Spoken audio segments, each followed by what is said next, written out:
Today's episode is brought to you by our friends at BabyLock.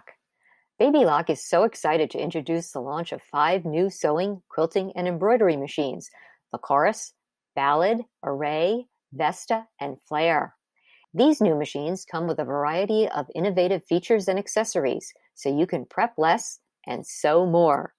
Features include wireless connectivity to easily transfer designs from your computer to machine, a guide beam to help you stitch straight lines, an automatic needle threader that threads your needles with little more than the push of a button, and plenty of sewing space for your large quilting, sewing, and embroidery projects. To check out these new machines, visit babylock.com.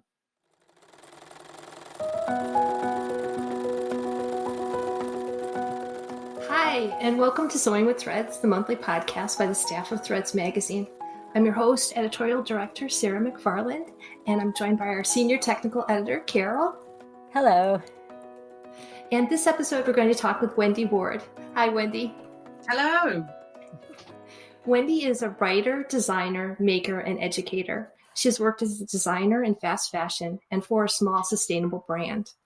For her master's degree in 2004, she explored novel ways to recycle textiles. And in 2007, she moved into education and has taught numerous garment making, textile recycling, and garment alterations classes with adults.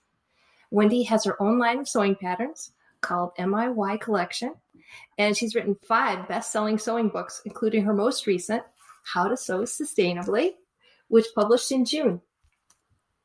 Her blog is wendyward.co.uk, and you can find her on Instagram, Facebook, Twitter, and Pinterest as @thatwendyward. So Wendy, thank you so much for joining us. We're eager to talk about your new book and some of the projects and the principles behind it. But you're a new guest for us, and we ask every new guest 5 sewing-related questions. Okay, thanks for having me. So how did you learn to sew? I can't remember the exact moment. I think I probably started with very easy cross stitch at school, and then I got really into it. I really enjoyed it, and after a while, my dad gave me hand operated old Singer sewing machine. So you had some hand embroidery in your school, and do they teach any garment making in English schools? I think it really varies. There wasn't any when I was at school. I think it's pretty hit and miss, I think, now. What are you currently sewing?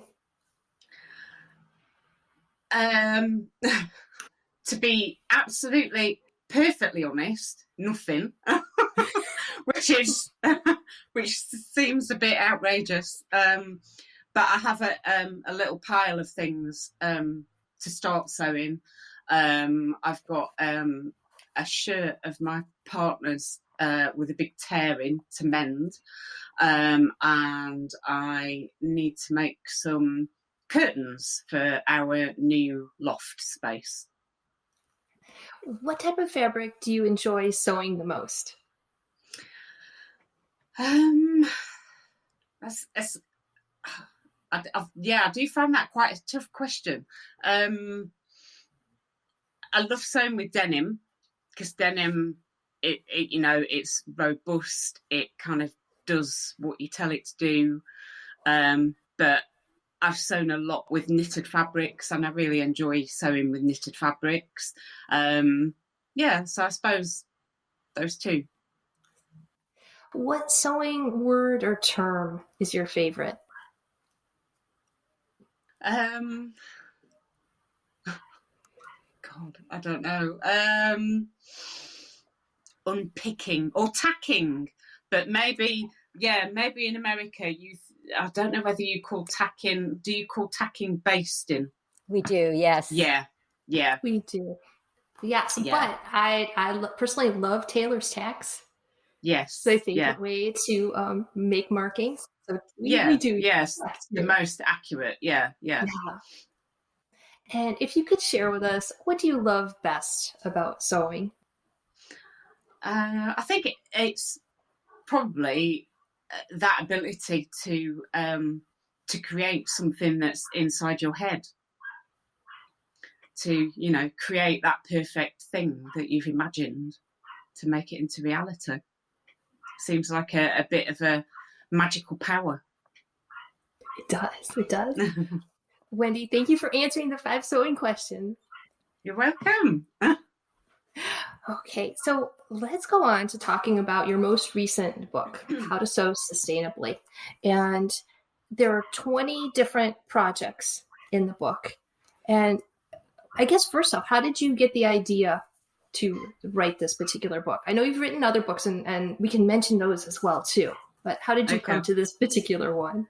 Yeah, well, it is a little bit different from my other books. And I mean, kind of issues of sustainability I've been interested in for a long time, since I finished my degree. And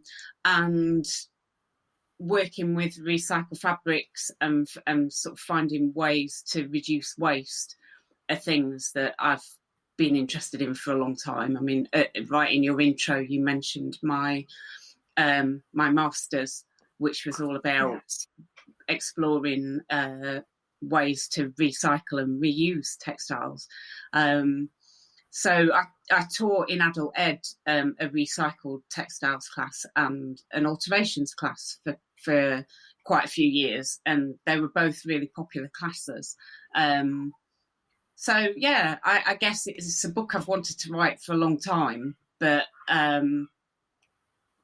it always felt a little bit different from what I had become known for doing. So I was really happy when Seco said yes when I proposed it right at the end of 2019. I was going to ask if you had to twist your publisher's arm, or if they were really on top of that, because it is a big thing right now. This is a moment for people to be interested in this topic. So it's a great time for your book to come out. Yeah. They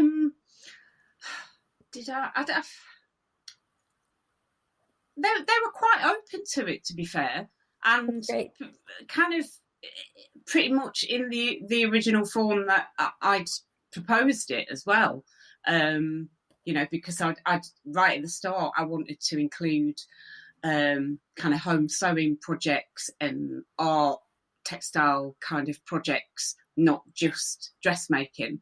And I did think that, you know, maybe I would have to sacrifice some of those because I was more known for dressmaking. But yeah, credit to them, they went with it.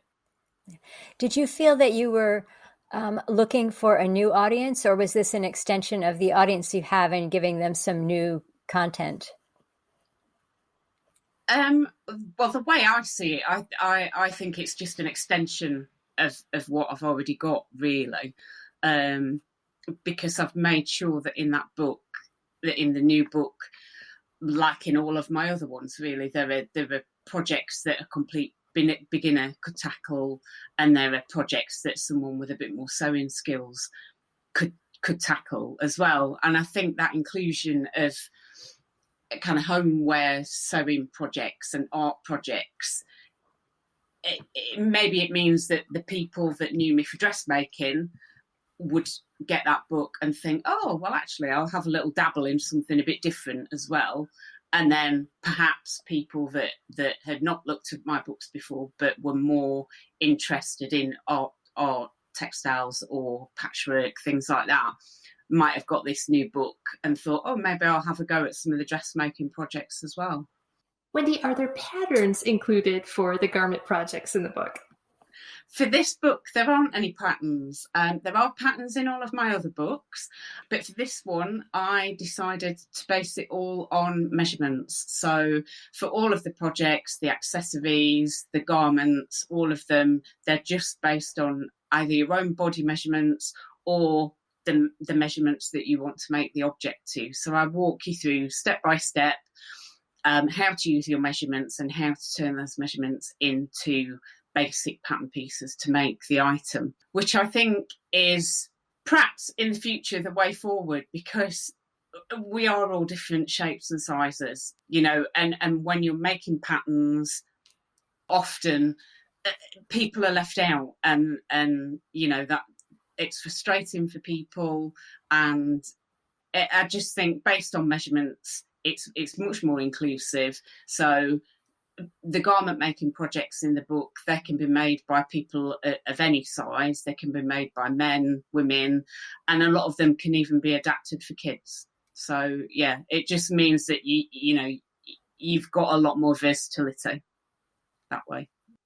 Wendy, I think in the introduction to the book, you mentioned a very early sewing project that you had to combine or recycle fabrics. So this is something that you've been doing since you started sewing garments.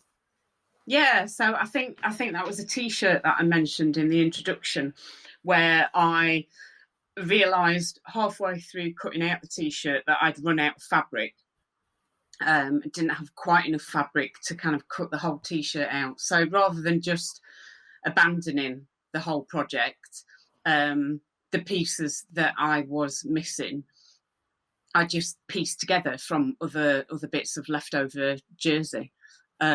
So yeah, it kind of came from necessity, and then I really liked the look of the end result. So yeah, it's one of life's happy accidents.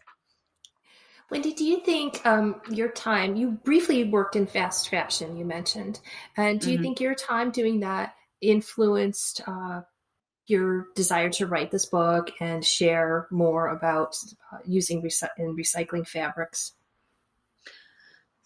Yeah, probably, but not that on its own. I think that in combination with all the other things that I've done. So I became interested in issues around sustainability and how the environment was so affected by the fashion industry when I wrote my dissertation for my degree. And then after I graduated, I got this design job at a fast fashion company. So it was quite a good job for a graduate. I was their only boys wear designer, so I had like a whole department of my own. But it was a pretty soul destroying job in reality. Just sat at drawing clothes on a computer all day. And I had no idea where they were made, and the buyers had no idea where they were being made, and I never saw any of the samples. I never saw any of the garments. So, yeah, kind of coming from a really creative environment of my degree to that was quite a shock. Yes. And it just made me realise I'm a really hands-on person. I like to, play around with fabrics and feel fabrics and see what they can do and see colours in real life and experiment with shapes, with fabrics, and make stuff. I struggle to design just in 2D, be that on a computer or on a piece of paper. Just out of curiosity, in that kind of a job, do you also you draw the garments you want and someone else then drafts the patterns, or did you have to draft the patterns also? No, in a big company like that someone else would be drafting the patterns. So you would have no control over making a very efficient layout, for example, where you could save fabric if you wanted. None at all. Although, I mean, I think a lot of, because it's all kind of computerized now with specialized programs to do lay plans, and I think you can even kind of enter a figure for what percentage efficiency you want to get from a lay plan, and the computer program would be able to jigsaw together all the pieces to achieve that. So Wendy, I understand that being part of the whole process and actually creating something is important to you. And where did education come into your career? because you started teaching classes and you write about sewing. Yeah, probably. I had a spell of working freelance and being based at home. So I was doing kind of freelance pattern cutting and bits of making for private clients and other people. And I just found it really isolating being completely on my own the whole time. And I had a couple of friends who were teachers, and they're really inspiring friends. They're really creative. They're really enthusiastic about what they do. And yeah, I think it was one of them that sort of suggested or inspired me to think, oh, maybe teaching might be a nice new direction. So yeah, that's what took me in that direction. And what was your first book? My first book was Beginner's Guide to Dressmaking. That came out in 2014, I think. Did you propose that, or did somebody come to you and say, "We've heard about your classes, we think you should write this up"? That was started out as a book I proposed. The final form of it wasn't exactly the book I proposed, but once I started teaching my own classes, not in adult ed centres, but under my own kind of in my own studio, I knew that I really wanted to write a book. And yeah, I sent my book proposal to every craft book publisher in the UK and perhaps even in the US until till I wore them all down and one finally said yes. And from there you went on to, let's see, was it Sewing Basics for Everybody? The second one was a beginner's guide to making skirts. Making skirts. And you had Sewing with Knits. And that was the next one. That was the next one. And then the basics for everybody. Yeah. Yes. So it seems as though you enjoy working with sort of the new sewers. Do you like that? Introducing sewing techniques. And I know when we started talking about how to sew sustainably, you mentioned you've got techniques in there for beginners through more advanced sewers too. Mm-hmm. Mm-hmm. It's a bit of both, to be perfectly honest. I do enjoy working with beginners and encouraging people to get interested, and that sort of fresh enthusiasm is really infectious, and it's really nice to see people learn a new skill and be really motivated by what they're making. But I think with every book I've tried to include kind of ways of progression. So it would be a book that a complete beginner could start with, but if they worked their way through the techniques and the projects, they'd build up their skills and kind of see improvement as they go through. And also, I think maybe in the publishing world, I mean, I'm not a publisher. I only know the publishing world as an author, but it seems to me that books for more advanced sewers aren't very often commissioned by publishers presumably because the market is so much smaller. That could be the case, yes. Which is a shame, because I often have people asking for, kind of more complex ideas and books and projects. So, Wendy, I know that you have garment projects, home deck projects, some art projects in How to Sew Sustainably. How are the projects arranged? Did you do it by category or skill progression, or a bit of both? I think with this recent book, How to Sew Sustainably, it's a bit of both, which is a bit different to all my other books, because my other books were very much skills based, and the projects and the techniques kind of developed through the book according to skill. Whereas my new book the focus is a little bit more on the materials that you've got available. So there's a section on sewing, basic sewing skills that apply to everything. So techniques for sewing different sorts of fabrics and sewing seams, sewing hems.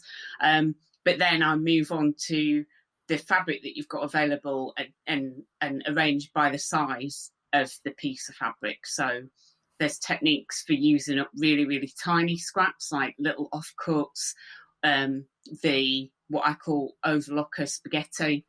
So they're really kind of tiny little messy pieces that you just think, oh, really, what can I do with this? There are things you can do with it. And then move on to kind of, smaller, more usable pieces, and then moving up to, say, kind of the sort of odd leftover pieces of fabric that you might have left over after you've made a garment, and then you've got some pieces left over and you think, well, these are reasonable sized pieces of fabric, but I can't make a garment with them. What can I do with them? So let's go through some of the fabrics you recycle in the book. I know there's pockets from jeans. Yeah. Let's see, home linens. They make some beautiful, beautiful curtains out of those. There is a skirt from men's shirts.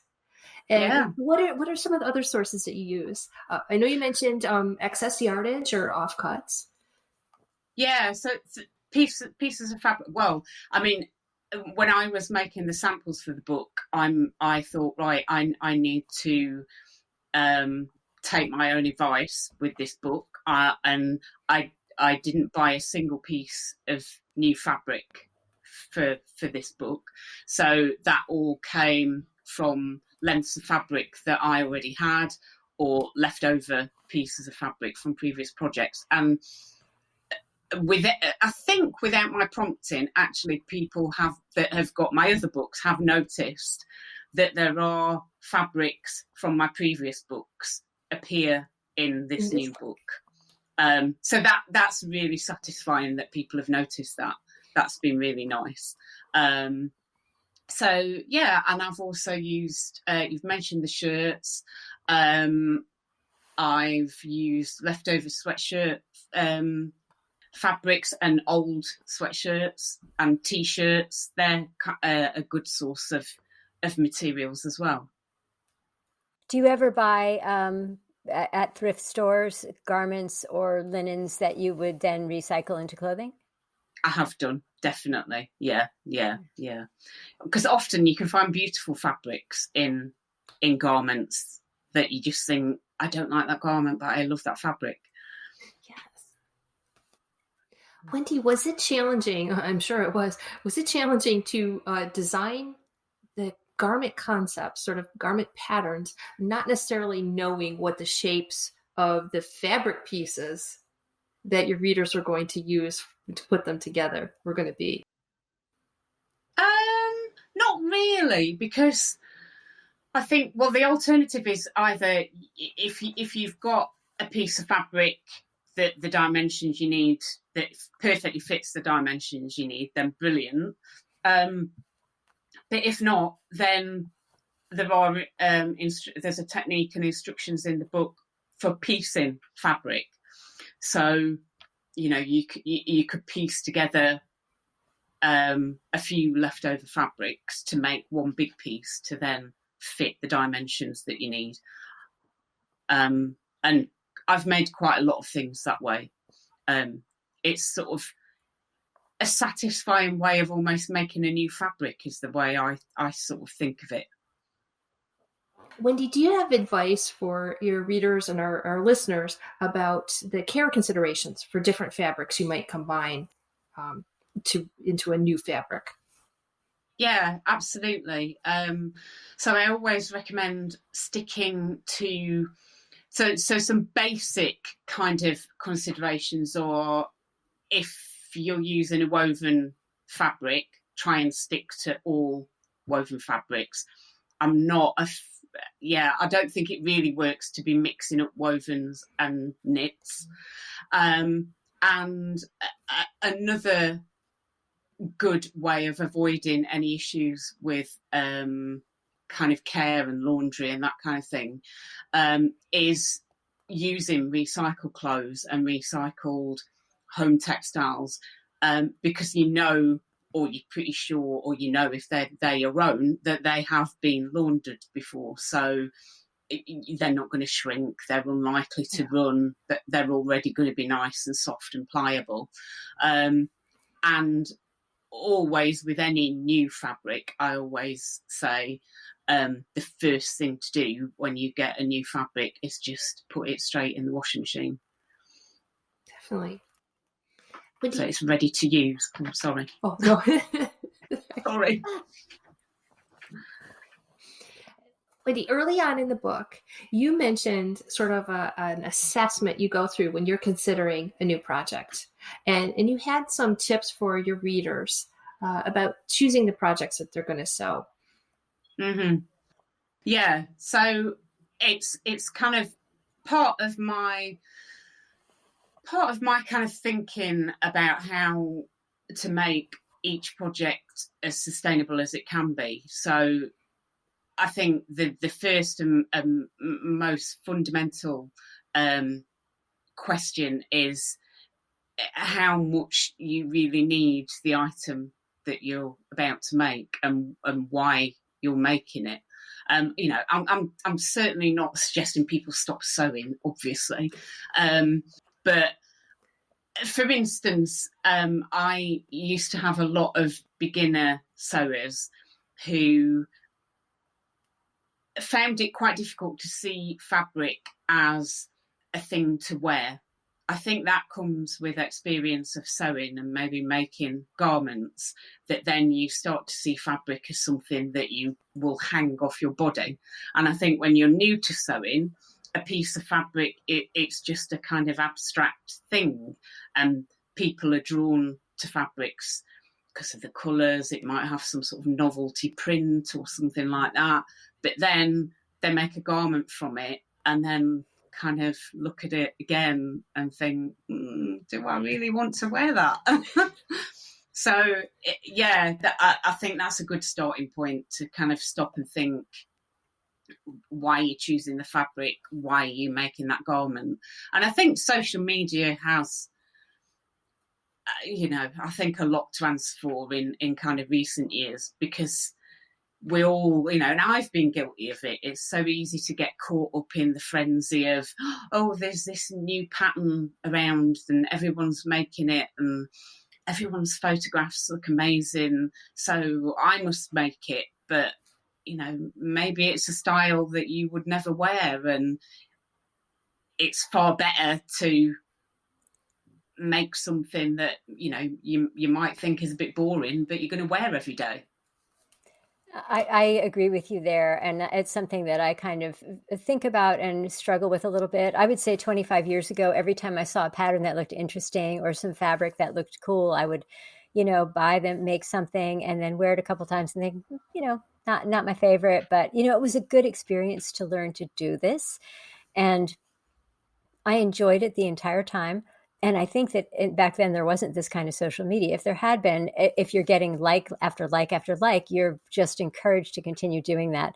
I'm not on social media in that way now. And I'm also a lot older, and also I have no time. And so now every time I make something, it has to be really thought out. It has to be worthwhile in every way. And I was also thinking about your comment about people picking their fabric. And we had another guest on at one point when we got into talking about choosing fabrics to go with patterns. And she said, I say to people, like, you wear clothes, right? So pick fabric that's like clothes that you wear. And then maybe you won't wind up with a blouse that has, donuts or something on it, which may be fun, but doesn't have a lot of use over time. Yeah, totally agree.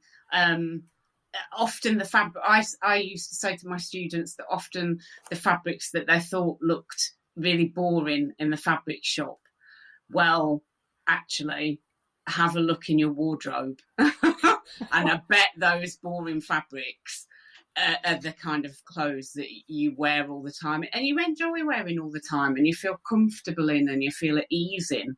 And yeah, I think that's a successful project in my eyes, something that you feel comfortable and at ease in and that you reach for again and again and again, not something that's just sitting there in your wardrobe waiting for the perfect occasion, which never arrives. Wendy, do you think that there's an extra layer of reflection or a different way of looking at the when you're recycling fabrics, when you're looking at, say, a men's shirt, and what do you go through to think of it as a skirt? I'm just thinking about that for the new sewers. Yeah, I think it's harder. I totally acknowledge that is a lot harder for new people that are new to sewing. So maybe an easier approach for people that are new to sewing is something like limiting yourself to just maybe 2 different fabrics, or making sure you stick to the same colours, or something that unifies it all, and kind of, you know, it isn't going to be as shocking or surprising in the end result, because maybe we're happy with surprising but not so happy with shocking. Well, I think the examples in your book, I think getting to see examples of garments made from recycled garments and different materials is very, very helpful, because you start having ideas. You know, you look at these. I have a pile of my father's shirts that he's getting rid of, and now I see the possibilities in them. Yeah. So it's just looking at things with fresh eyes, isn't it? Looking at them in terms of colour and pattern and how the fabric feels, rather than looking at them as a garment as they are. I think that's true. And if you follow some of your projects, I think it would be easy to jump off from there too and say, hopefully. I loved making this dress with all the shirts. Let me try another thing. I hope so. I mean, I've tried to include through samples that I've made as many ideas and examples as I can, but also in the text that I've written as well, I've kind of tried to go even further and think, well, imagine if you made this, like, I'm thinking one that comes to mind is the robe that's in the book, and I made that one from pieced together silks and viscose fabrics that I had. So it looks very kind of luxurious and elegant, but I think it could look amazing in men's shirts. It would be a different garment, but it would look equally as impactful, but in a different way. Wendy, do you have any favorite project in the book? Oh, that's like asking, do I have a favourite pet?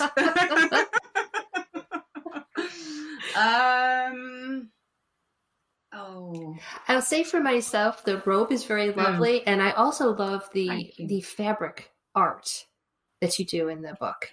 I think in the past we've had an article from maybe Mary Ray, and we've had some pieces on fabric collage, but just each time I see it done, and it's so personal and unique. Everyone who works on that, they have a different palette, they have a different technique that they use to put the pieces together. So I think that's always wonderful, and it's a nice way to show your love of fabric and showing. Absolutely. And sewing. Yeah. Thank you. And thinking about that as well, I suppose in garment projects, I wonder if we're always a little bit more restrained, because we want to be able to wear the finished thing, or whoever we're making it for, we want them to wear it. Whereas if you're making kind of something for your house, or something to put on the wall, something that's a piece of art, you can take a few more risks and be a bit more bold and be a bit more clashing. I mean, I did enjoy making the little hand-stitched collages, fabric collages in the book, purely, I think, because I do really enjoy hand sewing, and I just never make enough time for it. And when I was making those samples, I really realised I just don't make enough time to do stuff like this. The only time usually that I hand sew when I'm dressmaking is I am a big fan of what you call basting, I call tacking, but the temporary hand sewing to hold tricky bits together while you do your machining, but I always take my time with that because I enjoy it so much. Wendy, at the very beginning, you mentioned that you were going to be repairing a shirt that was torn.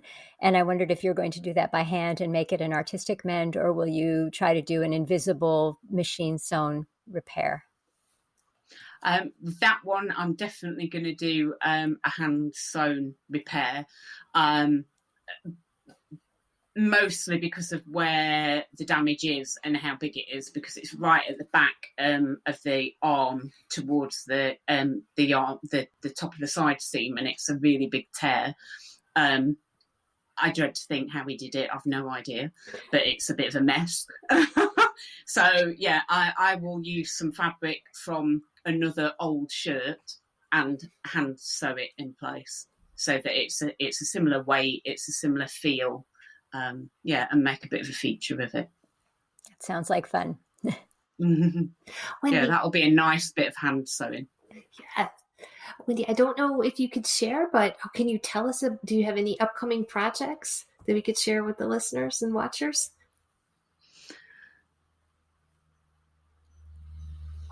I really should be prepared for that question, shouldn't I?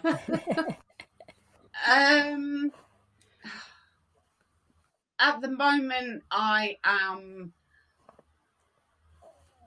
in a bit of an in-between phase of enjoying having some time, to be honest. Sure. And yeah, I've been doing lots of drawing. I know that's not sewing, but I'm trying to do more and more drawing, and in the past I've done a lot of I've had a go at printing on fabric, and I do like the idea of somehow trying to combine my drawing and maybe incorporating it into printing on fabric. So yeah, there's ideas like that are bubbling away at the back of my mind right now. And Wendy, I know you blog as well. And can you tell us what you've been doing on your blog and what you might have coming up? Yeah. So my blog is at wendyward.co.uk. And I have to admit, I'm not a person that has a regular blogging schedule. It is a little bit intermittent, but I have recently posted on there, and it was basically some extra material that wouldn't fit in How to Sew Sustainably. So when I was writing my recent book, I wrote and wrote and wrote and wrote and wrote. So yeah, a few things had to be sacrificed, but luckily that means that I get to put them on my blog. So there's the most recent one is more of an in-depth look at choosing fabrics in a more sustainable way. Oh, wonderful bonus content. Yeah. Well, Wendy, it's been so lovely to talk to you. Thank you so much for your time. You seem like just a very creative person, and I look forward to what you're going to be doing next. Oh, thanks so much for having me. It's been really nice to talk to you all. Thank you. Thank you for listening. Follow Threads on social media and visit threadsmagazine.com to view show notes for this episode. While you're on the site, check out Threads Insider, our online membership with exclusive access to expert sewing techniques. Until next time, keep on sewing with threads.